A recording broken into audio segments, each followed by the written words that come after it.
terdapat dua cara kemasukan kaum India. Yang pertama, sistem kontrak dan yang kedua, sistem kanggani. Sistem kontrak ialah buruh yang diambil bekerja hendaklah mengikat kontrak untuk bekerja dengan majikan. Seterusnya, buruh yang bekerja diberi tempoh masa tertentu lebih kurang 5 tahun. Sistem kontrak ini tidak kekal lama kerana ia bersifat menindas. Seperti layanan buruk kepada pekerja, mereka dipaksa bekerja keras dan diberi upah yang rendah dan ada juga yang tidak dibayar gaji. Sistem kontrak ini diperkenalkan pada tahun 1820 dan telah dihapuskan pada tahun 1868.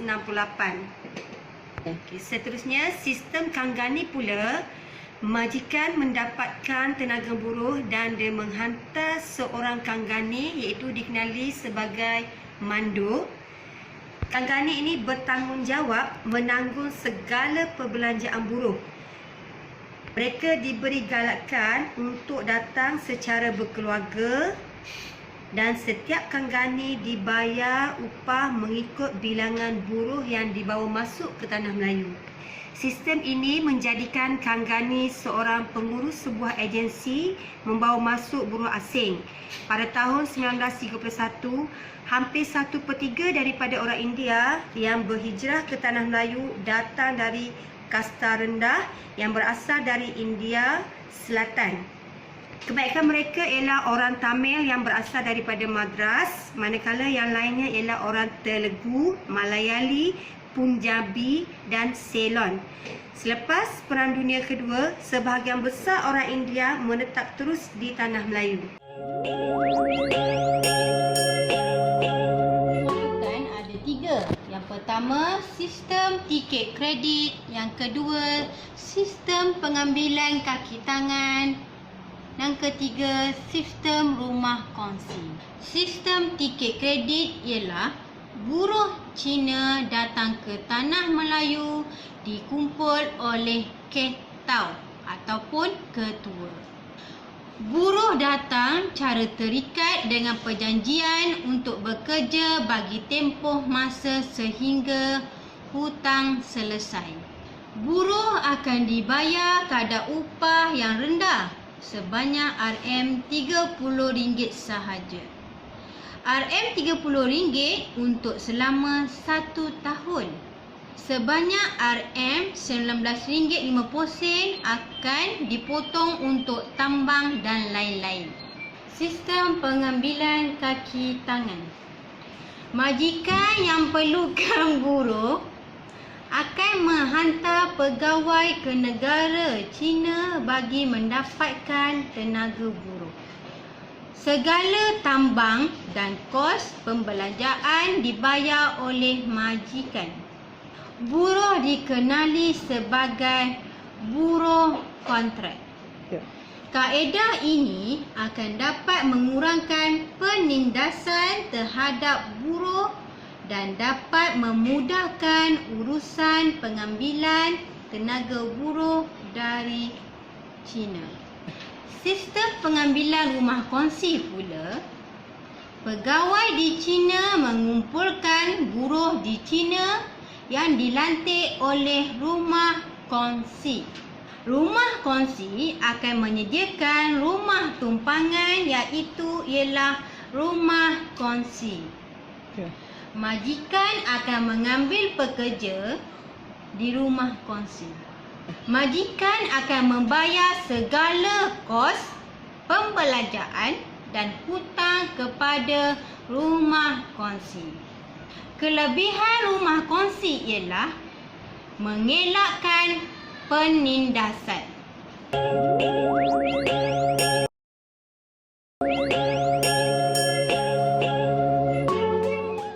Paduan tidak dipelihara di negara kita, akan berlakunya pemisahan tempat tinggal ataupun penempatan. Kesan daripada pecah dan perintah yang dilakukan pada zaman penjajahan British, kemasukan Cina dan India ke tanah Melayu secara beramai-ramai. Mereka menetapkan kaum-kaum Cina dan India berdasarkan kawasan ekonomi yang mereka tumpukan. Melayu terdapatnya di pekan, manakala Cina di bandar dan India di ladang-ladang. Perbezaan tumpuan sektor ekonomi. Berlakunya pengelompokan penempatan, ekoran daripada penempatan tadi. So, Melayu banyak tertumpuk pada pertanian dan nelayan, kaum Cina, perdagangan dan perlombongan, manakala India di estate. Okey. Pengasingan sistem pendidikan. Bagi kaum Melayu, mereka terdiri daripada 2 jenis sekolah.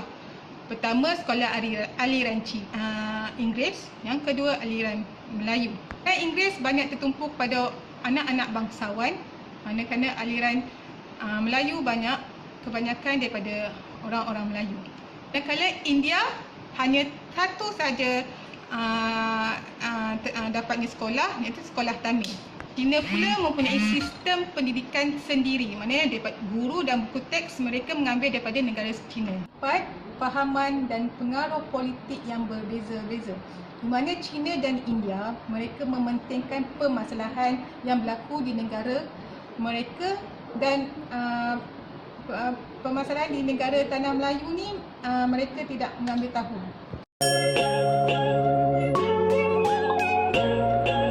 Masalah ekonomi. Ketidakseimbangan pendapatan menyebabkan sikap kaum Melayu saling cemburu dengan kemewahan dan kejayaan kaum Cina.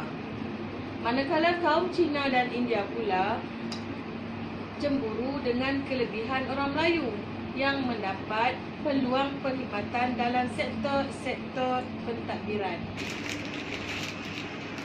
Kaum Melayu menguasai bidang yang mundur, iaitu bidang ekonomi yang banyak memerlukan tenaga manusia. Sementara gaji dan pulangannya yang agak rendah, dan kaum Melayu menguasai sektor primer, manakala kaum Cina yang lebih maju dan berteknologi moden. Seterusnya, perbezaan kepercayaan atau agama. Setiap kaum menganut agama yang berbeza, seperti Melayu beragama Islam, India beragama Hindu dan Cina beragama Buddha. Secara amnya, masih ada kaum yang menganut agama yang tidak majoriti dalam kelompok mereka sendiri, seperti India Muslim dan Cina Kristian. Jika berlaku seperti ini, sukar untuk membentuk perpaduan. Sekiranya tidak ada kaum yang mahu bertolak ansur dengan fahaman agama kaum lain. Selain itu, penggunaan akhbar yang berbeza-beza. Komunikasi utama yang digunakan ketika itu adalah akhbar yang berperanan sangat penting dalam menyemarakkan perkauman di tanah Melayu. Setiap akhbar menggunakan bahasa masing-masing. Misalnya, akhbar Cina dan India memberi maklumat perkembangan di negara asal mereka. Keadaan ini dapat meningkatkan lagi semangat kecintaan kepada tanah air mereka sendiri. Akhir sekali, pemerintahan Jepun di tanah Melayu. Ketika tanah Melayu dijajah oleh Jepun, Jepun mengamalkan sikap berat sebelah dengan anti-Cina serta memberi peluang kepada kaum Melayu untuk melibatkan diri dalam bahagian pentadbiran. Ini menimbulkan kemarahan kaum Cina terhadap kaum Melayu.